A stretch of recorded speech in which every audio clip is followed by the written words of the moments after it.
Te whatalo whare mai wanga lo tātu nu ue le ngata o Samoa nei e wape fo iso se tafa I whawhoto Samoa lo wape nana mai mo mai ai tātu o nanga ma le tautua lo Samoa Entertainment le whau tātu mafuta le matanga le nei vai aso alo mai a o tala o mea na tutupu I Samoa.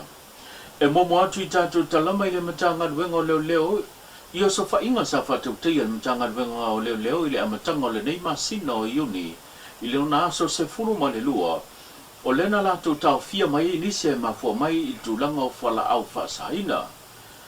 I la tona tau fiolo o fia ma se tasio tamari lea e swafa ia tuamanu wao pua lele lima suma tasi tau sangal soifua mai la fio anga po tasi ma sa fune.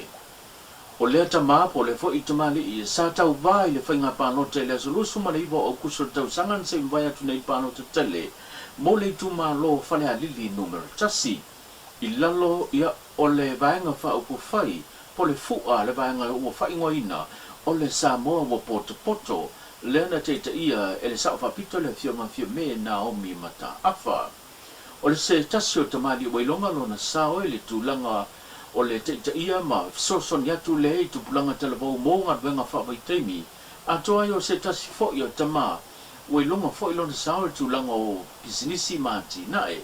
E le ngata tūlanga tau le whi tū tau whaatoanga, tūlanga o pisinisi mō lana atina ina lona a inga le pidiki o lo papenasa whaatino ina mwhaatawina. Ai mai se whale tūlanga o whaafangota po I ar ngata I whale le fo wai longa I lona sao. Pita yane o loo maua e pei ona whaasalawina le mtanga wenga leo leo I la tōna nātu tau fia mai. Ono o tūlanga pisota inga tau whala au whaasaina, leo mio au penga le mwhai ona whaatanga ina, whapea I au tu tau e le mwhai ona whaau whale ina mai, I tu tono le atu no.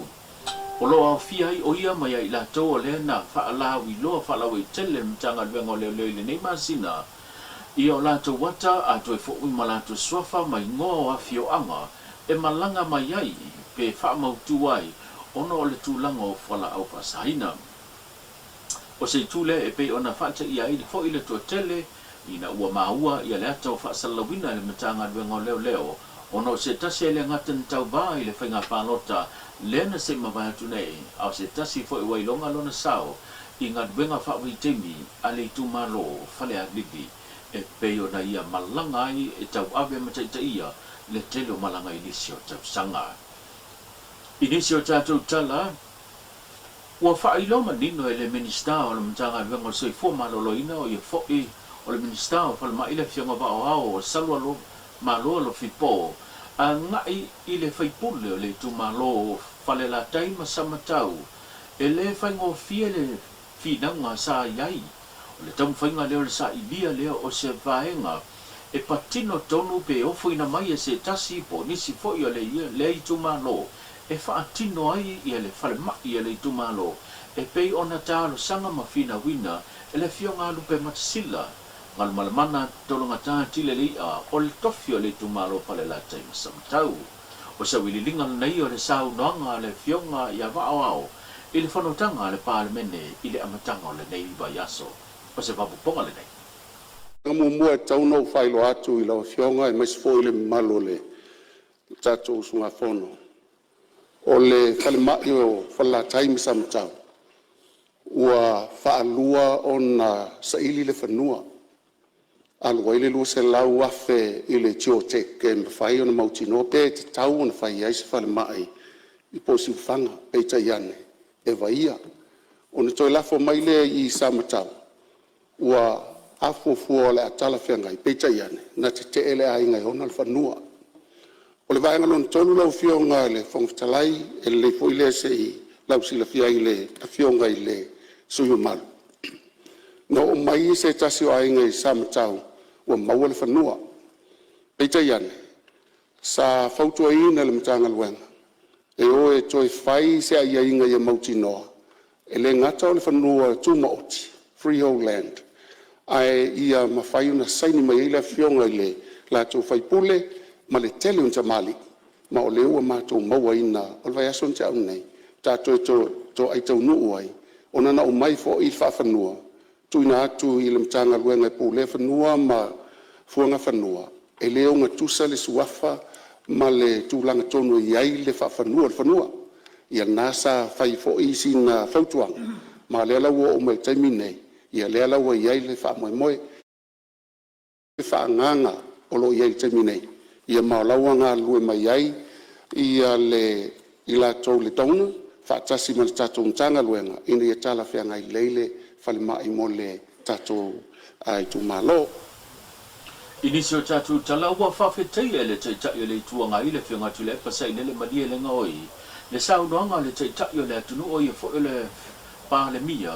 Le sunga la ula le mani tole o te pola tai vao forces min. Le na ia tau tino ai i le tūlanga i pei ona iai. Le vaa lea ua silia ma le lua se furu miliona le tau na whaatawina mai ai. A o tula i mai le whianga olo a fua fiti va ai o le ministao ngā luenga te tele. I le pae inga por whainga malo taluai a o tula i mai le whianga sao whapito i le teita inga o le sao le tunu. O se tini o tupe ua ngoto i le moana tau sau o lo tamu whai e le nei whainga malo o tula i mai le foe. Ina ia toe sa ili se awala. Ina ia toe maua mai le selengi e peo na whaaluina le whaatawina le vaa. Ai ua manino le vaa e le au ngā mai le whitawi le saunga le mu fo'i o na whaonga ina e o tātu tangata.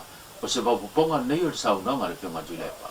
Ala whawhtela ia launi. E le whono. Le wau. Wai wan tāu tino mai e launi. O le vaa lea na whatau. Ua ngoto lea ngā e le over i rusu miliona tala. E lea ngā le vaa. Mai le fo se le sene o iai.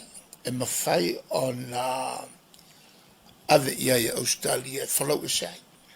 O le vaa e whalau i vaitafi. E o koe ngā vaa ia. E le mwhai o na whalau i le vasa. E le mei iai o le ngoto. Le ala ua tau tino mai ma o te whawhtei e le palemia. O tau sao mai si mea. O na almafuanga. Wa ia tu ia e le minsta na ngafa ma mea ia. O le minsta na tofi fie me. Peila lea e tom whaila audi. E vavai SCA le minsta lea. Maila na whainga malo mala te taina. Lolo nga e tu ia i fie me ma malana minsta. E man to foi al minister foi le. Na faalu le over i 2 miliona. E fa wai le mele a ngala le. Mele vale. Na umane ai le pai le vai. Wa foi le momia. Ha era fa ngala le la mele vale le kile. Le voi la na fio me tala. Mai le mtanga wenga o leo o. E tolu nisi o talavou po tau le ua tau fia mo lia le matanga luenga o leo. E mafua mai se whao ngā lima le sa lato whaatinoina. O se ata sa salalau ma whaasalawina i lunga o le apia fōlinga po le Facebook. Leo lo ma wainga i ngoinga ia tau le lea o ia talavou e tolu. Sa lato whao o ina i se manua. Ma a fia i se tasi o tau le lea po se tasi o talavou mai le fia ango sa sina. Le sa ia sabali au tafo le wala. O le fia ango tonga manono le ana tula i mai le whaablawe. Ma ua mo lia i leo ali i talavau e tolu. E tu sai ma le nei whaablawe na tula i mai. Se tasi nei o soli ngā tula fono wa sawa lo na tula i mai le nei vai tau. O leo so whai le tupulanga talavau. O te ngata lo o sawa vali au tafole wala. E lei mamao te lea tu fo ina tula i mai se si soli ngā tula fono. E pei o na wha o li mai i a nisi fo i o talavau. I se tasi o tama onga, po se tasi o te ulu po le head poi o korisi, o le onga malo fau, lena tele vai taimi, ma masina o tau fia i le whalamali tele ma tō tua, o no le onga o manuanga, ma se ia o ai lava na lema whai o na su e nga muli muli, o le whai unga le tau sangan se mwhai atu nei. E si ria ma le fitu se funu le matua o le soifua se tasi fo o tama, le whaina o so whai e nisi o telavou, a o sa vali mo le soifua malolo ina se tasi o tae ao i lunga o le ana tele a ngai atu au tafa o le whangawha le ono o se tasi o sori ngā tula whono wala patai mai le matanga luenga o leo anga i le tupulanga talavau e le alo tula fono e ala i le sailia ma le molia leo i latou latou te faatinoina nei tu ai ngā solinga tula fono o se aso i luma o le faailoa mai ai ia le aso la tulaʻi ai nei talamou mai le fioaga o tauga manono i luma le faamasinoga e tali mo ianga e pei ona moli ai i latou